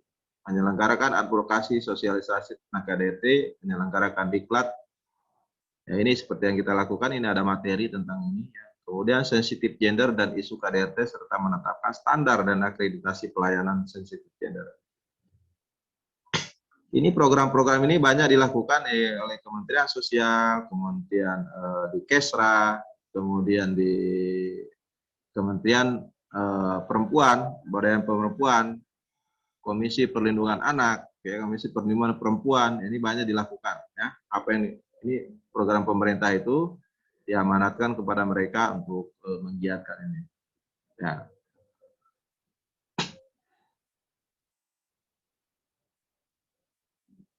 Apalagi ya pemerintah punya kewajiban ya dalam upaya penyelenggaraan pelayanan terhadap korban. Ya. Nah, untuk korban-korban KDRT ya, pemerintah sudah menyiapkan RPK di kantor kepolisian ya. Kemudian penyediaan aparat, ini sudah ada tenaga khusus ya, itu harus segera ya, tidak bisa ditunda. Tenaga kesehatan, pekerja sosial dan pembimbing rohani. Nah, biasanya kita harus melakukan koordinasi lintas sektoral, Bapak Ibu, terutama penyuluh ya. Penyuluh jangan dekat dari kepolisian ya, penyuluh juga harus dekat dengan kepolisian. Kenapa? Karena banyak yang bisa kita bermitra dengan kepolisian, terutama dalam hal ini ya, untuk pembimbingan rohani bagi korban narkotika, kemudian korban-korban kejahatan, termasuk korban-korban kekerasan, lembaga pemasyarakatan dan seterusnya. Pembuatan pengembangan sistem mekanisme kerjasama program pelayanan yang melibatkan pihak yang mudah diakses oleh korban. Nah, sekarang sudah ada telepon-telepon aduan ya di kepolisian yang bisa diakses dengan cepat. Ya. Berikutnya memberikan perlindungan bagi pendamping, saksi dan keluarga. Ya, intinya Bapak Ibu untuk materi ini kelihatannya tidak terlalu berat ya. Detailnya bisa kita baca di di dua undang-undang tadi. 23 2004 dan 23 2002 ya. Bisa di-download, bisa lebih rinci ya. Ini hanya poin-poin penting saja apa yang ada di sana ya. Sekarang kewajiban masyarakat. Apa sih kewajiban masyarakat untuk melakukan pencegahan berlangsungnya tindak pidana ya. Kemudian memberikan perlindungan kepada korban, memberi pertolongan darurat, ya, proses pengajuan permohonan penetapan perlindungan. Ya. Jadi masyarakat punya hak untuk ini, Pak. Ada ruang menurut pasal 15 ini. Memang kalau ya terjadi sesuatu ketika kita melakukan pencegahan, misalnya ada ya gini ya, ada satu keluarga rumah tangga gitu, melakukan tindak kekerasan dalam rumah tangga. Lalu kita melakukan pencegahan. Ada keluarga yang lain komplain, turut campur dan lalu membuli kita ya. Kita dilindungi di dalam pasal 15 ini ya. Kita terbebas dari segala ini karena ada pasal yang memberikan ruang untuk itu. Jadi jangan takut Bapak Ibu. Ya. Kita sampaikan kepada masyarakat ya, ketika melakukan pembinaan, kita tidak boleh takut ya ketika terjadi kekerasan dalam rumah tangga, segera lakukan pencegahan dan melaporkan. Bagaimana ya ketika korban itu ya minta perlindungan kepada kita, misalnya lari ke rumah kita ya, bolehkah kita lindungi, bolehkah kita, ya kita harus lindungi Pak ketika tahu kalau itu korban kekerasan ya. Jadi kalau ada pihak keluarga mau ya, kita tidak bisa memberikannya begitu saja ya sebelum polisi yang menangani. Kita lapor polisi dulu Pak supaya didampingi nih. Ya jangan sampai terjadi hal yang tidak diinginkan juga dengan keluarga kita yang melindungi ya. Jadi di samping pemerintah, masyarakat, juga lembaga-lembaga sosial Bapak Ibu ya sebagai pendamping. Ini pekerja sosial juga punya peran, melakukan konseling, memberikan informasi, melakukan koordinasi terpadu ya dengan semua lembaga. Ya, ini peran-peran pendamping ya, bisa kita baca ya. Nah, pendamping ini tidak mengadili ya. Jadi kalau ada yang mengaku dia adalah pekerja sosial ya yang mendampingi ya, ingat bahwa pendamping itu tidak mengadili ya. Perempuan korban janganlah dipersalahkan atas kejadian yang menimpanya. Korban bukan pelaku ya, gitu ya. Jadi kita bisa membedakan ya siapa korban dan siapa pelaku. Ini kadang-kadang kita tidak adil Bapak Ibu ya. Ketika terjadi kekerasan dalam rumah tangga, ya perempuan itu menjadi objek utama, ya menjadi korban, gitu ya, atau menjadi kadang-kadang pelaku. Pusat kesalahan itu ada pada perempuan. Ini sesuatu yang memang tidak realistis, sesuatu yang memang tidak fair, ya sebelum dilakukan penelitian. Kemudian membangun itu.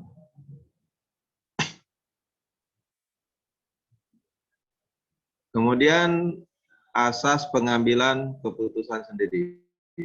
Perempuan korban kekerasan adalah orang yang paling tahu akan penderitaan yang dialami. Ya, karenanya korban perlu dibantu dalam mengambil keputusan yang paling tepat, ya,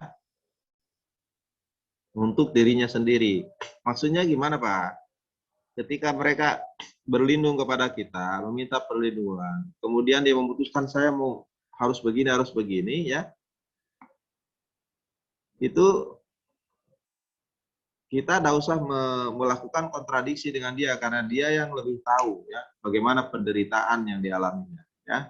Tapi tentu tidak serta-merta ya, harus ada informasi awal. Ada informasi awal yang kita punya sehingga jangan sampai apa yang dilakukan itu merugikan dirinya, merugikan terutama yang punya anak, merugikan anaknya ya. Itu pertimbangan-pertimbangan. Kemudian asas pemberdayaannya, ya, setiap usaha pelayanan yang diberikan harus dapat menguatkan perempuan, ya, yang didampingi sehingga pada akhirnya korban mampu bangkit dari penderitaan yang dialaminya. Jadi intinya ini dampak dari kekerasan rumah tangga terutama kepada perempuan itu, ya. Di samping dalam proses kekerasannya juga dampak setelahnya. Perempuan lebih gampang itu, tingkat traumanya itu tinggi, Bapak Ibu. Dan kalau perempuan trauma, itu waktunya lama, ya, untuk bisa move on. Berbeda dengan laki-laki, ya. Trauma laki-laki itu cepat, bisa diatasi. Tapi trauma perempuan, ya, jadi proses healingnya itu cukup lama. Untuk itu, maka agar dalam proses healing itu tidak terlalu lama, ya, ini maka perempuan tuh harus dilindungi secara psikisnya itu, secara psikologinya harus dilindungi Bapak Ibu ya. Ketika kita justru menjustifikasi dia dengan kesalahannya ya, itu proses waktu healing itu akan semakin lama ya. Untuk bisa move on itu akan semakin lama. Ketika justifikasi kesalahan itu ya, itu lebih banyak dibebankan daripada perempuan. Maksudnya begini, sekalipun kita tahu bahwa itu perempuan itu salah, tapi ya dampaknya. Jadi, ya, dengan kata lain, ya kita mencoba merubah sebuah deskripsi, ya deskripsi yang negatif itu kita deskripsikan menjadi yang positif. Maksudnya hal-hal yang kita ingin sampaikan bahwa ini adalah negatif, ya coba kita deskripsikan dengan bahasa yang positif. Gitu. Rubah kalimat pasif itu menjadi kalimat aktif. Rubah kalimat negatif itu menjadi kalimat yang positif. Sekalipun isinya itu adalah negatif. Sesungguhnya yang kita ingin sampaikan, ya dengan tidak mengatakan tidak, ya itu bisa kita melakukan hal ya yang positif. Contoh, ya.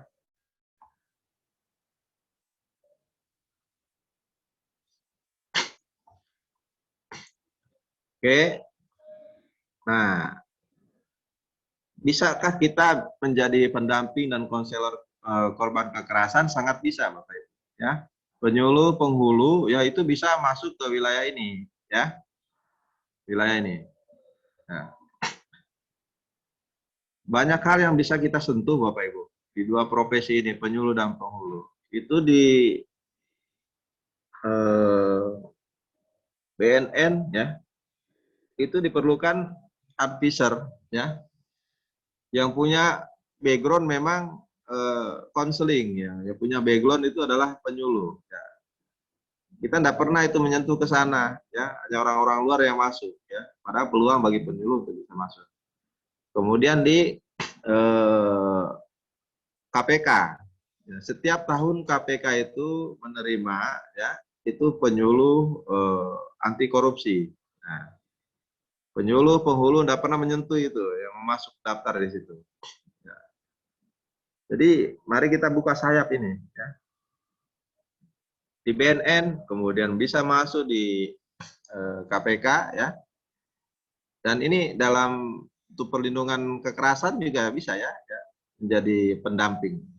Jadi seorang pendamping dan konselor korban harus memiliki skill keterampilan dalam memberikan konseling, memahami tentang isu gender sebagai akar masalah kekerasan terhadap perempuan, dan yang paling utama ya berkepribadian yang akomodatif dan terbuka. Seorang pendamping dan konselor harus memiliki energi tersendiri, yakni kesabaran dan pengertian. Memang, ya, aspek utama seorang konselor itu adalah sabar, ya, bisa berempati, ya, kemudian ikhlas. Nah, itu susah. Menjadi konselor yang baik, ya, itu bisa sabar, kemudian bisa empati, ya, dan ikhlas, ya, itu berat. Nah, Bapak Ibu, kekerasan terhadap perempuan itu terjadi karena ini pengaruh gender tadi, Pak, ya. Pengaruh gender itu tadi. Jadi bedakan ya, yang mana gender itu yang mana aspek biologis, ya. Gender itu diciptakan, Pak, dibuat, ya. Kita yang melakukan identifikasi, kita yang menerjemahkan, ya, bahwa perempuan itu seperti ini, ya. Perempuan seperti ini. Siapakah yang menerjemahkan bahwa perempuan itu harus mencuci, harus memasak, ya, harus ke pasar, harus ngantar anak?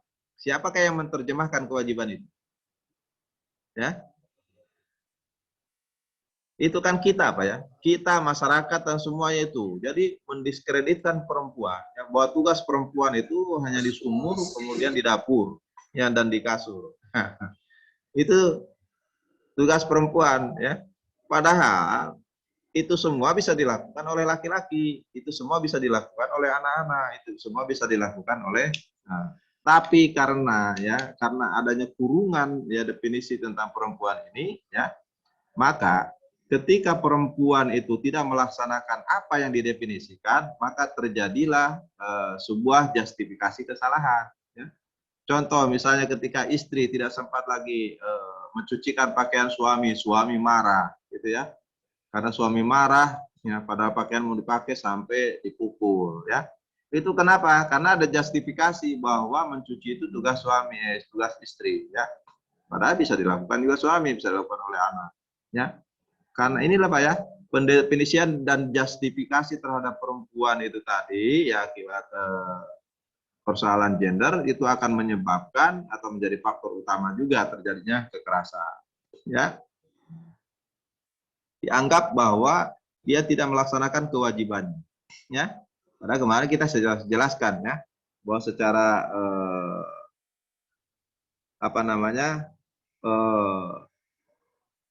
hakiki ya perempuan itu tugasnya cuma hamil dan melahirkan, ya. Nah, berbeda nanti pendekatannya kalau bagaimana menurut syar'i, ya. Jadi yang dinamakan melayani itu Pak, ya. Itu tugas syar'i kita itu, seorang istri itu melayani suami, ya. Tapi tugas melayani bukan hanya seorang istri juga, suami juga punya tugas melayani istri, gitu ya. Jadi terjemahkan, ditafsirkan melayani itu, ya, itu bukan dalam melayani, tapi melayani dalam aspek rohani, melayani dalam aspek cinta dan kasih sayang, melayani dengan dengan hati, ya, bukan melayani dalam harus mengerjakan semua, karena dia manusia, ya perempuan juga tenaganya sama dengan kita, tapi beban kerjanya lebih berat daripada laki-laki. Ya.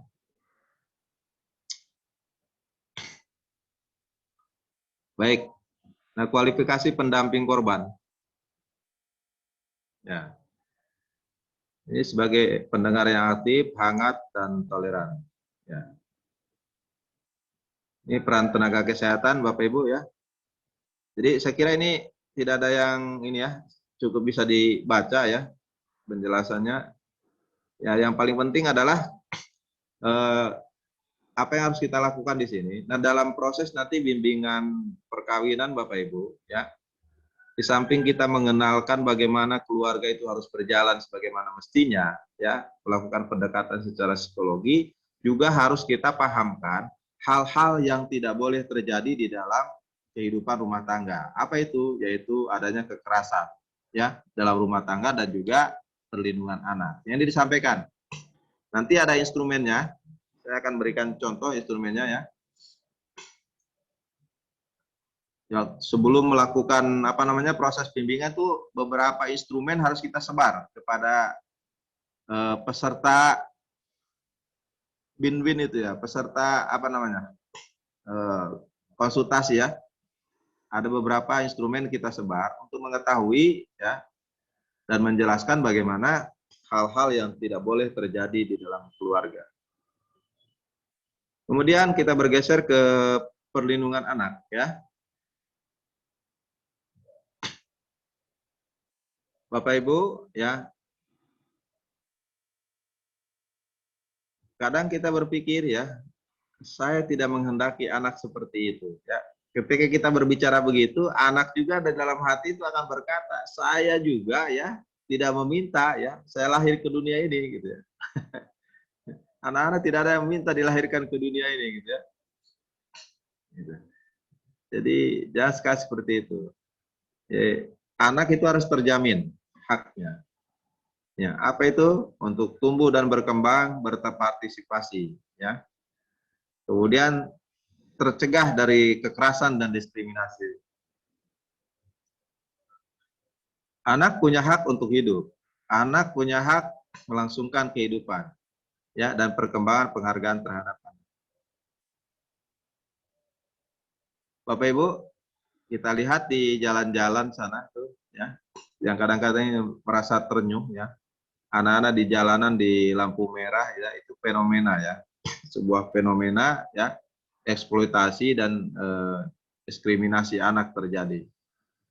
Nah, mesti kita di daerah kita masing-masing punya peran Bapak Ibu. Untuk mengatasi secara langsung kan nggak mungkin ya. kita lakukan koordinasi lah dengan dinas sosial, kemudian dengan kepolisian, kemudian dengan BKKBN. Coba kita bangun bagaimana mengatasi ya anak-anak yang ada di jalanan itu. Itu semua ditunggu Bapak Ibu. Peran-peran penyuluh dan para penghulu ini ya ditunggu betul ya untuk bagaimana mengatasi itu. Karena anak itu punya hak untuk berlangsung hidupnya, tumbuh berkembang. Dia juga berpartisipasi. Ya. Dia terlindung dari kekerasan, eksploitasi dan diskriminasi. Makanya harus kita bantu ya.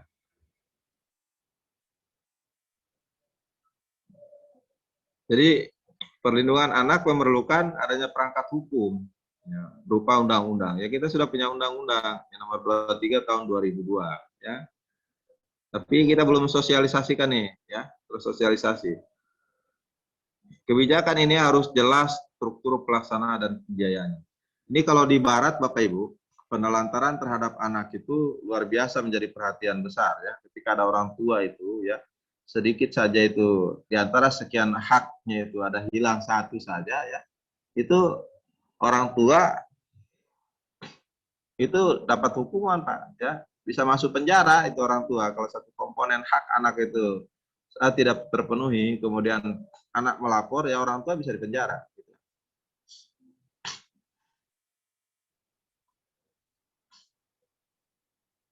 Nah,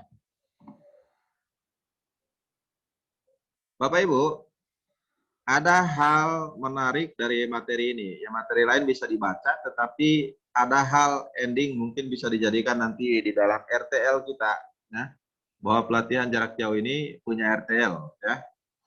Nanti RTL-nya adalah kita membentuk desa binaan keluarga sakinah, ya. Kemudian yang kedua kita bisa membentuk kabupaten kota atau layak anak, ya. Bagaimana prosedurnya? Ini mungkin kalau di kabupaten provinsi Anda buat ini menjadi pilot project ya, menjadi pilot project di kabupaten atau provinsi Anda ya.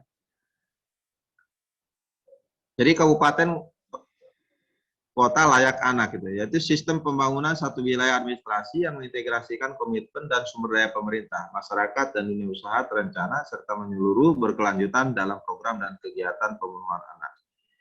Ya. Jadi ini hampir sama Pak dengan desa binaan keluarga sakinah ya. Tapi ini skopnya adalah kabupaten ya, kabupaten layak anak. Ya. Dan untuk membuat program ini ya beberapa instrumen harus disiapkan. Ya. Apa itu sarana-sarana yang membuat anak itu punya aktivitas secara rutin, efektif, kemudian edukatif. Ini sarana-sarana yang harus disiapkan untuk membangun kota layak anak ya. Baik. Yang terakhir adalah jauhkan ya anak-anak itu dari penjara. Nah, Bapak Ibu, ini yang perlu mendapat perhatian kita bersama. Ketika anak melakukan sebuah pelanggaran, ya, itu penjara itu jangan menjadi apa namanya jauhkanlah anak-anak itu dari penjara. Kalau masih bisa kita selesaikan ya secara kekeluargaan, secara kearifan lokal, pakailah itu. Ya. Penjara itu sudah paling ujung Bapak Ibu. Alternatif yang paling akhir itu penjara. Kenapa sih kita harus jauhkan anak dari penjara? Masa depan mereka itu masih panjang. Usia mereka itu adalah usia emas, di mana tingkat penyimpanan memori bawah sadarnya itu masih sangat kuat Bapak Ibu. Coba bayangkan ya, ketika ada pencuri ayam, ya, orang mencuri ayam kemudian dihajar habis-habisan, habis itu dilapor ya, dilaporkan kepada kepolisian langsung masuk penjara.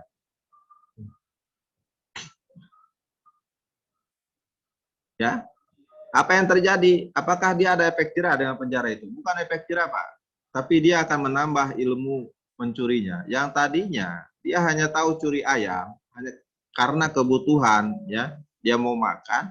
Begitu masuk penjara, penjara itu menjadi diklat, Bapak Ibu. Dia ikut diklat di penjara. Bayangkan kalau dia di penjara 1 tahun di penjara, Pak. Dia ikut diklat 1 tahun di penjara. Dia ketemulah dengan pencuri motor. Dia tanya, kenapa kau ada di sini? Saya nyuri motor. Ya. Bagaimana Kak caranya orang curi motor? Ceritalah Pak. Tahulah dia ilmu curi motor. Ya, ketemu lagi dengan pembobol ATM. Kenapa kau ada di sini? Saya curi ATM, ketahuan Kak. Bagaimana Kak itu caranya itu ATM bisa dibobol? Tahulah lagi ilmunya. Ketemu dengan pencuri mobil, tahu bagaimana caranya curi, ya kan? Ketemu dengan pencuri berangkas, pembobol berangkas, tahu. Akhirnya apa? Ya, keluar dari penjara, yang tadinya dia hanya tahu curi ayam, keluar dari penjara, ya sudah banyak ilmu tentang mencuri dia tahu. Ya.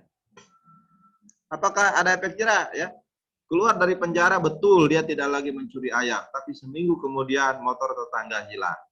Nah, ya kan? Berhenti dari nyuri ayam karena punya ilmu baru. Ngapain curi ayam nilainya sedikit? Ya. Curi mobil dan sebagainya. Yaitu jadi tidak menyelesaikan masalah, tapi justru menambah masalah baru, terutama masa depan anak yang masih panjang dan di usia emas itu. Mari kita berdayakan di masyarakat Bugis Makassar ini ada hukum ya. Hukum adat yang sekarang kurang lagi dibudayakan. Apa itu? Ya, kita ini Bugis Makassar punya hukum kitab undang-undang ya, kitab hukum ya, undang-undang di Bugis Makassar itu Pangadereng dan Pangadekeng gitu ya. Itu hampir-hampir di generasi muda nggak pakai lagi itu ya. Padahal itu efektif sekali ya, efektif sekali untuk kita pakai bagaimana membangun masyarakat di Bugis Makassar itu. Itu kearifan lokal yang harus kita lestarikan Bapak Ibu. Anak-anak muda ini sudah tidak diajarkan kembali itu ya, Pangadereng dan Pangadekeng itu. Ya, begitu banyak muatan-muatan yang sangat arif bisa menyelesaikan masalah-masalah sosial di masyarakat. Nah, mengadili anak ya yang bermasalah itu berbeda dengan mengadili orang dewasa, Bapak Ibu. Anak tidak boleh dianiaya, disiksa atau dihukum secara tidak manusiawi. Anak tidak dijatuhi hukuman pidana mati atau seumur hidup. Ini beda ya. Kemudian tidak dirampas kebebasannya secara melawan hukum, tidak ditangkap. Nah ini. Sekalipun ya secara terpaksa anak itu harus ditangkap, tapi cara tangkapnya tidak boleh sama, ya. Kalau sama itu kita bisa laporkan juga polisi, Pak, ya. Anak tidak boleh ditangkap seperti menangkap orang dewasa. Dia harus dibujuk, dirayu, kemudian ya bagaimana layaknya seorang anak, ya. Diperlakukan secara manusiawi dalam proses peradilan. Jadi ini kemudian restoratif justice itu ada pergeseran Bapak Ibu ya. Jadi hukuman terhadap anak itu orientasinya itu adalah pemulihan ya. Orientasi pemulihan bukan orientasi hukuman, tapi bagaimana anak ini bisa pulih dari perilaku abnormalnya ya. Itu restoratif justice. Kemudian memberi kesempatan pada pelaku untuk mengungkapkan rasa sesalnya ya. Bagaimana dia bisa menyesali. Jadi hukum yang diberikan kepada anak itu ya endingnya di sini ya, orientasinya kepada pemulihan, kemudian ada rasa penyesalan dan memberikan kesempatan ya, memberikan kesempatan pada para pelaku korban untuk bertemu ya dengan si korban untuk meminta maaf. Nah, itu karena ini kalau si pelaku juga tidak menyatakan diri dan berhadapan dengan anak yang menjadi korban meminta maaf, itu akan menjadi beban secara psikologi yang berkepanjangan, menjadi beban ya. Oke. Mengembalikan keseimbangan dalam masyarakat, melibatkan masyarakat dalam upaya pengalihan mengurangi beban sistem peradilan pidana ya. Oke, apa sih implikasi yang diharapkan Bapak Ibu ya? Implikasinya dengan kita mensosialisasikan Undang-Undang Nomor 23 Tahun 2004 dan Undang-Undang Nomor 23 Tahun 2002 ini ya, diharapkan berkurangnya jumlah anak yang masuk di dalam proses peradilan pidana, khususnya dalam lembaga pemasyarakatan. Ya, kita harus bantu ya bagaimana anak-anak ini berkurang ya. Kalau berkurang jumlah anak yang masuk dalam proses peradilan pidana. Kemudian berkurangnya beban sistem peradilan pidana, ya khusus untuk anak-anak. Meningkatnya partisipasi publik dalam penanganan anak yang berhadapan dengan hukum. Ya, kalau saya, hemat saya itu ya, untuk masyarakat kita Sulawesi ini, Bugis Makassar ya, kita aktifkan kembali itu pengadilan-pengadilan. Saya kira ini bisa mengalahkan 2 undang-undang ini, ya. Cukup efektif dilaksanakan dan itu milik masyarakat. Meningkatkan peran advokat dalam kasus-kasus anak di pengadilan dengan pendekatan restoratif justice. Itu tadi, ya, orientasinya pemulihan, kemudian munculkan rasa penyesalan, dan secara psikologi ya mempertemukan si pelaku dengan korban. Saya kira itu Bapak Ibu sekalian ya gambaran umum tentang 2 undang-undang ya, yaitu Undang-Undang Nomor 23 tahun 2004 dan Undang-Undang Nomor 22 tahun 2002. Ya. Itu lebih jelas, sekali lagi saya arahkan silakan Anda download ya 2 undang-undang tersebut sebagai bekal atau pembekalan nanti dalam sosialisasi. Terima kasih Bapak Ibu sekalian. Ini waktunya sudah zuhur ya. Maka untuk materi hari ini dicukupkan sekian. Ya, terima kasih. Ya, kalau ada yang ingin disampaikan silakan Bapak Ibu. 1 orang lalu karena sudah waktu zuhur ini. Silakan. Tidak ada?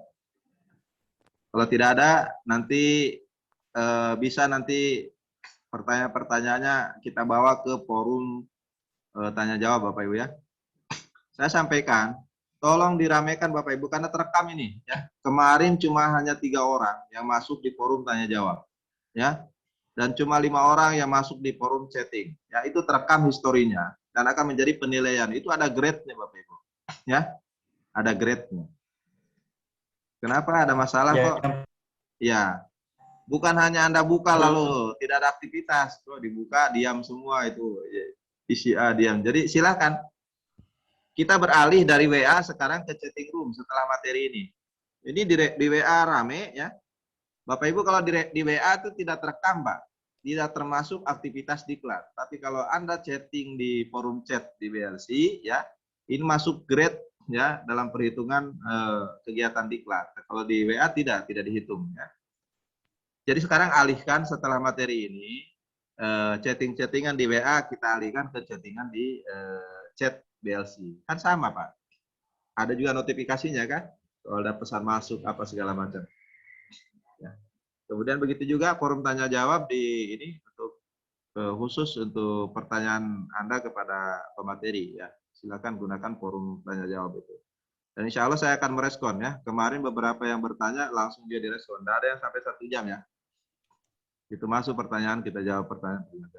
Itu juga dengan tugas. Tugas masuk segera kita eksekusi ya untuk kita periksa ya.